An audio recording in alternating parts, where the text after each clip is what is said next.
जंगल में कड़ाके की सर्दी उतर आई थी। खून जमा देने वाली ठंड ने पूरे जंगल को अपनी चपेट में ले लिया था। जिन पक्षियों के पास मजबूत घर थे वे सब अपने अपने बसेरों में दुबक कर बैठे थे। पूरे जंगल में बस एक पीकू तोता ही था जो अपने तिनकों के छोटे से घोंसले में ठिठुरता हुआ पड़ा था। ठंड ने उसके पंखों को जकड़ दिया था, सांसें धीमी पड़ने लगी थी और बर्फीली हवा उसके नन्हे शरीर को सुन्न कर रही थी। इस जंगल में मेरा कोई अपना नहीं है, कोई नहीं जो मुझे इस कपकपाती हुई सर्दी से बचा ले। वह अपने घोंसले के पास रखा छोटा सा दिया जलाकर कुछ गर्मी पाने की कोशिश करता है। आज की रात तो बस तुम ही मेरी आखिरी उम्मीद हो। उधर टुनटुनी चिड़िया अपने घर में दोनों बच्चों के साथ बैठी हुई थी। चिड़िया के दोनों बच्चे अपने घोंसले में गर्म कंबल ओढ़कर लेटे हुए थे। मम्मा, मुझे दूर से किसी की बात करने की आवाज़ सुनाई दे रही है। बेटी, आवाज़ तो मैंने भी सुनी है। लगता है कोई पक्षी अपने घर में बातें कर रहा होगा। मम्मा, आप रुकिए, मैं अभी बाहर देखती हूँ। टुनटुनी चिड़िया की बेटी गुड़िया खिड़की से बाहर झांकती है और चौंक कर कहती है, मम्मा मम्मा, देखिए, वहाँ दूर पहाड़ों की तरफ कुछ चमक रहा है। किसी पेड़ पर रोशनी है। रोशनी? इस ठंड में कौन होगा भाई? वह खिड़की से बाहर देखती है और चिंतित हो जाती है। तुम दोनों बच्चे घर में बैठो, मैं देखती हूँ आखिर कौन इतना मजबूर होकर बाहर बैठा है। टुनटुनी चिड़िया उड़कर उस रोशनी वाले पेड़ तक पहुँचती है। तोते को जमा हुआ देखकर उसका दिल पिघल जाता है। अरे रे, तुम कौन हो? इस खुले घोंसले में तो ठंड से मर जाओगे। मैं कल ही बाहर वाले जंगल से आया हूँ। यहाँ की ठंड का अंदाजा नहीं था। घोंसला बनाया पर लगता है आज रात मेरी आखिरी रात है। अरे पगली, ऐसा मत बोलो। क्या तुम्हारा कोई है इस जंगल में? नहीं, मेरा कोई नहीं, बहुत दूर से आया हूँ। चलो सामान उठाओ और मेरे घर चलो। यहाँ रहोगे तो जान चली जाएगी। क्या आपका घर बड़ा है? मैं कहीं परेशानी तो नहीं बनूंगा? परेशानी? बिल्कुल नहीं, तुम मेरे मेहमान हो। चलो। टुनटुनी की बात सुनकर पीकू तोते के चेहरे पर पहली बार मुस्कान आई। पीकू जल्दी से दिया बुझाता और अपना तिनकों का घोंसला उठाता है और टुनटुनी चिड़िया के घर पहुंच जाता है और अपना घोंसला एक कोने में रख देता है। ये कोना तुम्हारा, यहाँ गर्मी भी है और सिकाई भी। जब तक आप चाहे यहाँ रह सकते हो। मैं आपका नया घर बनाने में आपकी मदद करूँगी। चिड़िया रानी, शुक्रिया, आपने मेरी जान बचा ली। मैं आपकी दया कभी नहीं भूलूंगा। और इस तरह टुनटुनी चिड़िया ठंड के दिनों में पीकू तोते को अपने घर में रख लेती है। दिन में दोनों एक साथ दाना लेने जाते और रात को गर्म सुरक्षित घर में मीठी नींद सोते। कुछ दिन ऐसे ही अच्छे से गुजर जाते हैं। फिर एक दिन जंगल में एक कौआ और कौवी आ जाते हैं। वे विदेशी कौए थे जिनके पास न घोंसला था और न घर। कालूपति जी, दिन तो सफर में गुजर गया, अब रात कैसे कटेगी? सुंदरी, चिंता मत करो, 2 दिन में मौसम साफ हो जाएगा, फिर हम अपना घर बना लेंगे। ना जाने वो दिन कब आएगा, कब मुझे मेरा अपना घर मिलेगा। शायद मेरे मरने के बाद। और फिर रात हो जाती है। रात होते ही ठंड और बढ़ जाती है। दोनों कांपते हुए आसपास देखते हैं। सुंदरी, इतना बड़ा जंगल है, कोई ना कोई हमें अपने घर में जगह दे ही देगा। कालू जी, ये जंगल हमारे लिए अजनबी है, कौन रखेगा हमें? और हम कौवे तो वैसे ही बहुत ज्यादा बदनाम हैं। सुंदरी, मेरे साथ चलो, हम एक बार जंगल का चक्कर लगाते हैं। यहाँ बैठकर ठंड में मरने से अच्छा है हम थोड़ी कोशिश कर लें। फिर वे कोशिश करते हुए जंगल में घूमने लगते हैं। उन्हें एक सुंदर घर दिखाई देता है जो टुनटुनी चिड़िया का घर होता है। यह घर जरूर किसी चिड़िया का ही होगा, क्योंकि पूरे जंगल में एक चिड़िया ही ऐसा पक्षी है जिसका घर अंदर और बाहर से सुंदर होता है। मैं दरवाजे पर दस्तक देता हूँ। फिर कालू और सुंदरी दरवाजे पर दस्तक देती है। कौन कौन है भाई? हम विदेशी पक्षी हैं, मुश्किल में हैं, आपकी मदद चाहिए। कौवों की आवाज़ सुनकर टुनटुनी चिड़िया दरवाजा खोलती है। आप कौन है और कहाँ से आए हैं? हम सागर वाले जंगल से आए हैं और यहाँ ठंड में फंस के। चिड़िया रानी, क्या तुम हमारी मदद कर सकती हो? कौवो, मेरे घर में एक तोता भी मदद के लिए आया हुआ है। मेरा घर छोटा है, लेकिन फिर भी मैं आपको अपने घर में रख लूंगी। आप अंदर आ जाए। टुनटुनी चिड़िया को उन दोनों पे दया आ जाती है। कालू कौआ और सुंदरी अंदर आते हैं और वो चिड़िया का घर देखकर दंग रह जाते हैं। चिड़िया रानी, इतना सुंदर और गर्म घर हमने कभी नहीं देखा। हाँ, ये घर मैंने बहुत मेहनत से बनाया था। मुझे ये घर बनाने में पूरा 1 साल लगा था। आपका घर बहुत अच्छा है। मैं भी यहाँ ठंड में फंस गया था। हाँ, भला हो टुनटुनी चिड़िया का जो ये मुझे अंदर ले आई। फिर कौए घर में आराम से रात गुजारते हैं और सुबह हो जाती है। चलिए हम सब अपना अपना दाना ले आते हैं, मेरे बच्चे भूखे हैं। चिड़िया कौवों को और तोते को साथ लेकर दाना लेने जाती है। रास्ते में जाकर वो सब एक जगह रुकते हैं। मुझे तो आज अपने बच्चों के लिए मीठा फल लेने इंसानों के खेत की तरफ जाना है। क्या आप सब भी आओगे? नहीं चिड़िया, आप फल ले आए और हम अपने लिए दाना ढूंढ लेते हैं। मैं भी कौवों के साथ दाना ढूंढ लूंगा। चिड़िया अपने बच्चों के लिए मीठा फल ढूंढने चली जाती है। कौवे और तोता इधर उधर उड़ते हैं और दाना ढूंढकर दोबारा एक जगह इकट्ठे हो जाते हैं। तोते, मुझे तो चिड़िया का घर बहुत अच्छा लगा। मुझे भी। हाँ, काश मेरा घर भी टुनटुनी चिड़िया के घर की तरह होता। पीकू तोते, हो सकता है हम सबका घर उस टुनटुनी के घर जैसा हो सकता है। लेकिन वो कैसे? तोते, अगर तुम हमारा साथ दो तो हम सब मिलकर चिड़िया का काम तमाम कर देते हैं और फिर चिड़िया के बच्चों को घर से निकालकर घर पर कब्जा कर लेंगे। ये पाप है, मैं ऐसा नहीं कर सकता। सोचो, कल को चिड़िया तुम्हें भी घर से निकाल दे तो? बात समझने की कोशिश करो और हमारा साथ दो, हम तुम्हें हमेशा अपने साथ रखेंगे। कालू और सुंदरी की बात सुनकर तोता घर पाने की लालच में आ जाता है। मुझे क्या करना होगा? बस चिड़िया के खाने में जहर मिलाना है। मैं करूँगा, मैं दूंगा तुम्हारा साथ, लेकिन ये बात हम तीनों में ही रहनी चाहिए। हम चिड़िया को रास्ते से हटाकर वो घर अपना बना लेंगे जहाँ हम तीनों हमेशा हमेशा के लिए रहेंगे। शाम हो जाती है। टुनटुनी चिड़िया अपने बच्चों के लिए मीठा फल लेकर अपने घर वापस आ जाती। मम्मा, आपने दरवाजा खुला क्यों छोड़ दिया? गुड़िया बेटी, वो कालू, सुंदरी और पीकू आने ही वाले होंगे। वो कुछ दिन और हमारे साथ रहेंगे। इधर कालू कौवा घने जंगल में जाता है और घने जंगल में जहर वाली जड़ी बूटी ढूंढ लेता है। ये जहर वाली जड़ी बूटी टुनटुनी को हमारे रास्ते से हटा देगी और फिर टुनटुनी का घर हमारा होगा। थोड़ी देर बाद कालू, सुंदरी और पीकू तोता भी चिड़िया के घर आ जाते हैं। अच्छा ही हुआ जो आप सब लोग आ गए। मैं बच्चों को लेकर नदी पर जा रही हूँ। रात होने से पहले पहले हम सब नदी से पानी पी आए। हाँ चिड़िया, जल्दी जाओ क्योंकि रात होते ही ठंड और बढ़ जाएगी। क्या तुम सब नहीं आ रहे मेरे साथ? नहीं चिड़िया, हम सब तो आते समय नदी से पानी पीकर आए हैं, आप चली जाए। फिर टुनटुनी चिड़िया अपने बच्चों को लेकर नदी पे पानी पीने चली जाती है। वो चली गई। कौवो, वो टुनटुनी चली गई। आप जल्दी से जहर वाली जड़ी बूटी टुनटुनी चिड़िया के मीठे फल पर गिरा दो। इधर टुनटुनी की सहेली लाडो चिड़िया टुनटुनी से मिलने आती है। लाडो अभी दरवाजे पर ही थी कि वो कौवों की बातें सुनकर रुक जाती है। हमें केवल चिड़िया को रास्ते से हटाना है। अगर चिड़िया मर गई तो बच्चे हम उठाकर घर से बाहर फेंक देंगे। ये मेरी सहेली के घर में कौन है जो मेरी सहेली की जान का दुश्मन बना हुआ है? लाडो चिड़िया खिड़की से देखने लगती है तो कालू को जहर वाली जड़ी बूटी का रस फल पर लगा देता है।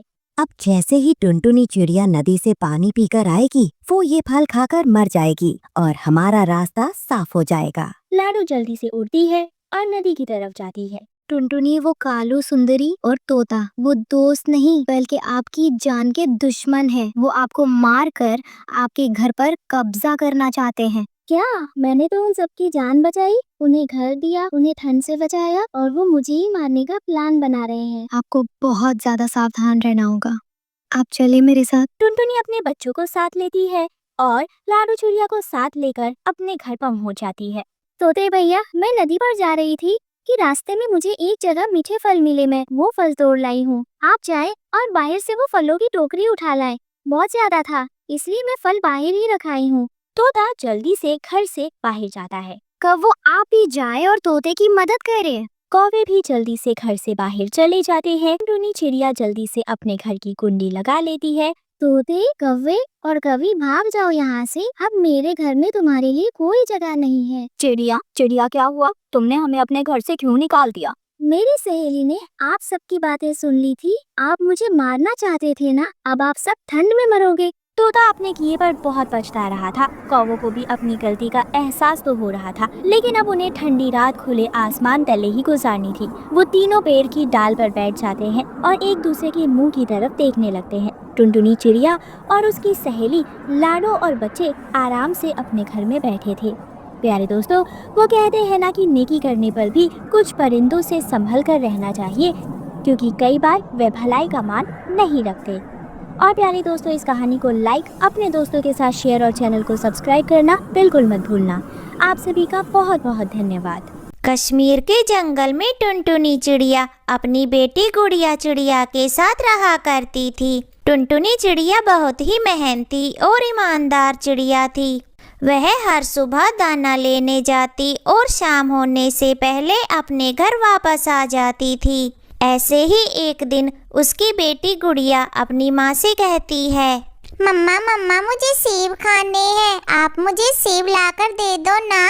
मम्मा मुझे बहुत जोरों की भूख लगी है। गुड़िया बेटा, यह आप क्या बोल रही हो? आप तो जानती हो ना अभी सेब कितने महंगे बिक रहे हैं और मेरे पास तो 1 रुपया तक नहीं है, तो मैं आपके लिए सेब कैसे लाऊंगी?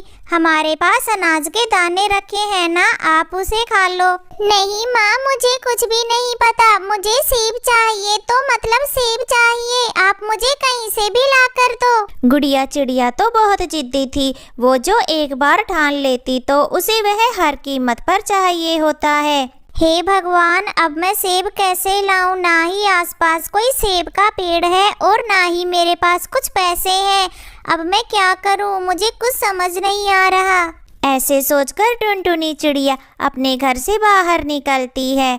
टुनटुनी चिड़िया जंगल की तरफ सेब ढूंढने जाने लगती है।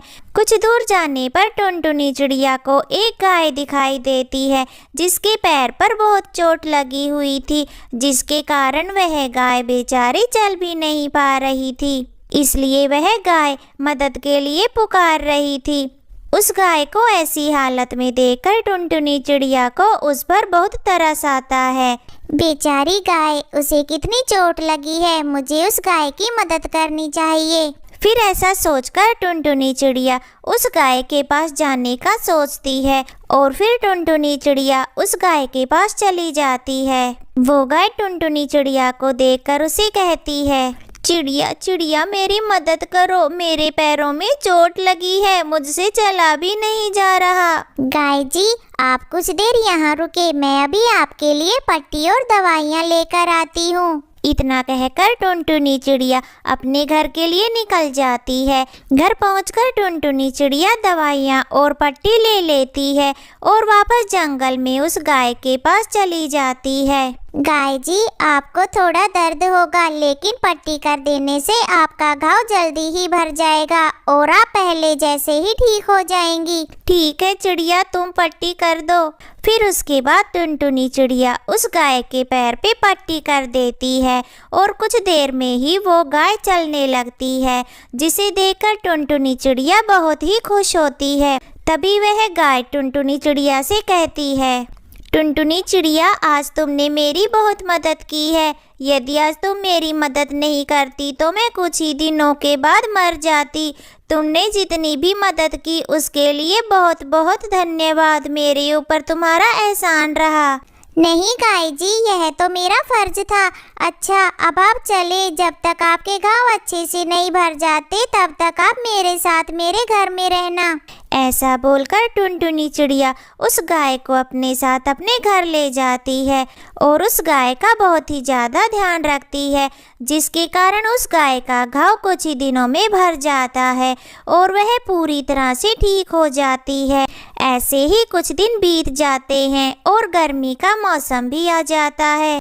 इधर गर्मी से बचने के लिए जंगल में रहने वाले कालू कौवा और सुंदरी कौवी ने एक स्विमिंग पूल भी बना लिया था। एक दिन जब गुड़िया चिड़िया घूमने के लिए बाहर जाती है, तब गुड़िया को वह स्विमिंग पूल दिखाई देता है। अरे वाह, ये स्विमिंग पूल कितना अच्छा है, इसमें नहाने में तो बहुत ही मजा आएगा। लेकिन यहाँ पर तो कोई नहीं है, अकेले नहाने में मजा भी तो नहीं आएगा।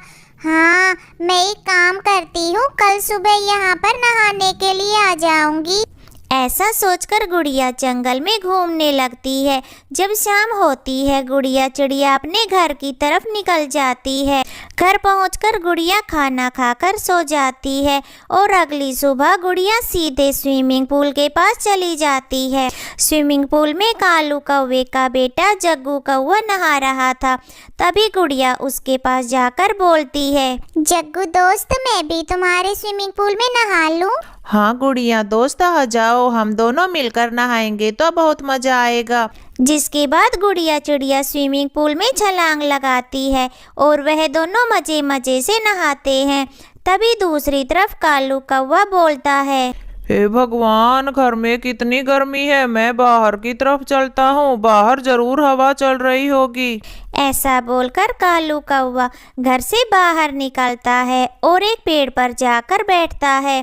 तभी कालू कौवा अपने स्विमिंग पूल में गुड़िया को नहाते हुए देखता है। उसे नहाते हुए देखकर कालू कौवा आग बबूला हो जाता है और कालू कौवा गुस्से में अपने स्विमिंग पूल के पास जाता है और गुड़िया चिड़िया से बोलता है, ए चिड़िया की बच्ची, चल भाग यहाँ से। मेरे स्विमिंग पूल को गंदा कर दिया। यह मुफ्त का स्विमिंग पूल नहीं है जो कोई भी ऐरा गैरा पक्षी आकर इसमें नहाकर चला जाए। बस कालू अंकल, हो गया। 2 मिनट रुकिए, मैं अभी बाहर आती हूँ। तेरी माँ का स्विमिंग पूल है क्या? चल भाग जा यहाँ से, नहीं तो ऐसा लगाऊंगा। कालू कौवे के ऐसा बोलने पर भी गुड़िया वहाँ से नहीं जाती। वो स्विमिंग पूल में ही मस्ती कर रही होती है। तभी कालू कौवा गुस्से में स्विमिंग पूल में छलांग लगाता है और गुड़िया को पकड़कर बाहर निकालता है और उसकी खूब पिटाई करता है। तब गुड़िया चिड़िया रोते हुए अपने घर जाती है और सारी बात टुनटुनी चिड़िया को बताती है। मम्मा मम्मा, मैं स्विमिंग पूल में नहा रही थी, तभी कालू अंकल आए और उन्होंने मुझे बहुत मारा। बेटा, इसमें तो आपकी ही गलती है। मैंने आपको वहां जाने से मना किया था ना, लेकिन आपने नहीं सुना। हाँ मम्मा, इसमें मेरी ही गलती है, लेकिन मम्मा अब मैं वहां नहीं जाऊंगी। आप मेरे लिए भी एक स्विमिंग पूल बनवा दीजिए ना। जब गुड़िया चिड़िया ऐसा बोलती है तब टुनटुनी चिड़िया तो अपना सिर ही पकड़ लेती है। तभी वहाँ वह गाय आ जाती है और टुनटुनी चिड़िया से बोलती है, टुनटुनी टुनटुनी, मैं जादुई गाय हूँ। उस दिन तुमने मेरी मदद की, इसलिए मैं तुम्हें कुछ देना चाहती हूँ। ऐसा बोलकर वो जादुई गाय अपने मुंह से बहुत सारे सोने के सिक्के निकालने लग जाती है और बहुत सारे सोने के सिक्के वो टुनटुनी चिड़िया को दे देती है। अच्छा टुनटुनी, अब मैं चलती हूँ, मेरा जाने का समय आ गया है। इतना कहने के बाद वो गाय वहाँ से गायब हो जाती है और टुनटुनी चिड़िया और गुड़िया उन सोने के सिक्कों को देखकर बहुत खुश होते हैं। जिसके बाद टुनटुनी चिड़िया उन सोने के सिक्कों में से कुछ सोने के सिक्के बेचकर अपने लिए एक स्विमिंग पूल बना लेती है। जिसके बाद गुड़िया उस स्विमिंग पूल में खुशी खुशी नहाती और मस्ती करती और उसके साथ जंगल के और भी पक्षी उनके स्विमिंग पूल का आनंद लेते। ऐसे ही काफ़ी दिन बीत जाते हैं। फिर एक दिन जंगल में बहुत तेज बारिश आने लगती है, जिसकी वजह से जंगल में पानी का बहाव बहुत बढ़ जाता है और वहीं सुंदरी कौवी और कालू कौवे की स्विमिंग पूल की तरफ एक तेज पानी की लहर आती है, जिसकी वजह से उनका स्विमिंग पूल टूट जाता है, जिसे देख कौवे का परिवार बहुत उदास होता है। वहीं दूसरी तरफ टुनटुनी चिड़िया और गुड़िया चिड़िया खुशी खुशी अपने जंगल में रहने लगती है।